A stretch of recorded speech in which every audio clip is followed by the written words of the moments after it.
Bonjour à tous, on revient aujourd'hui sur la prise en charge de l'autisme en France. On fait le point tout de suite avec Julie. Bonjour Julie. Bonjour Bérangère. La Fondation de France tenait la semaine dernière un colloque donc sur l'autisme, l'occasion pour les experts de faire le point sur ce trouble envahissant du développement qui concerne entre 5 000 et 8 000 nouveau-nés chaque année en France. Alors d'énormes progrès ont été réalisés en matière de dépistage. Aujourd'hui, les premiers signes de la maladie sont repérés en général avant le premier anniversaire. Mais le gros problème reste la prise en charge. Les différentes méthodes thérapeutiques proposées aujourd'hui aux familles ne sont pas toujours adaptées aux jeunes patients car il existe, on le sait, plusieurs formes d'autisme. Et puis, autre souci, les différentes personnes qui accompagnent le jeune enfant autiste, que ce soit les maîtresses, les pédopsychiatres ou encore les orthophonistes, ne travaillent pas toujours ensemble. Le gouvernement a lancé en 2008 un plan autisme qui devrait prendre fin l'année prochaine.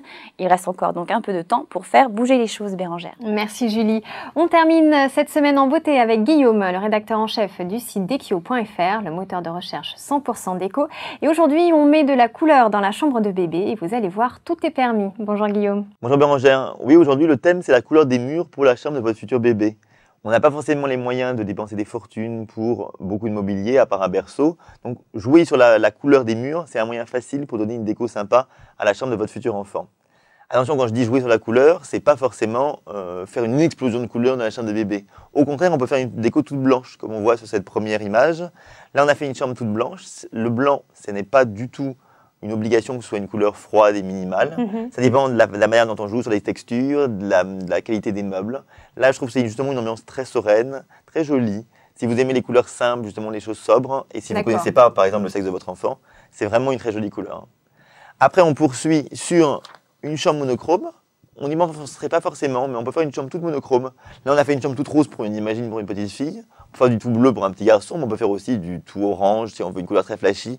C'est drôle parce qu'on peut jouer sur justement, quand ça simplifie la recherche des objets ou des couleurs, vu qu'on va aller directement vers un objet de cette couleur. Je trouve ça ici inattendu, et justement, c'est des choses inattendues qu'on peut très bien se permettre pour une chambre de bébé, dans la mesure où, de toute façon, dans quelques années, on la repeindra. D'accord. Et donc, dans ce cas-là, on privilégie aussi la peinture?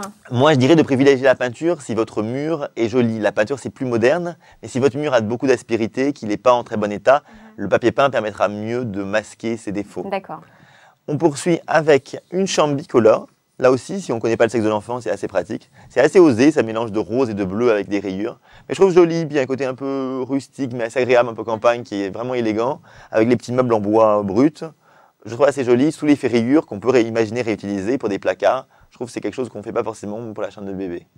Et on finit peut-être sur ma préférée, sur une déco très très colorée, avec des couleurs très chaudes, du jaune, du orange, du rouge framboise.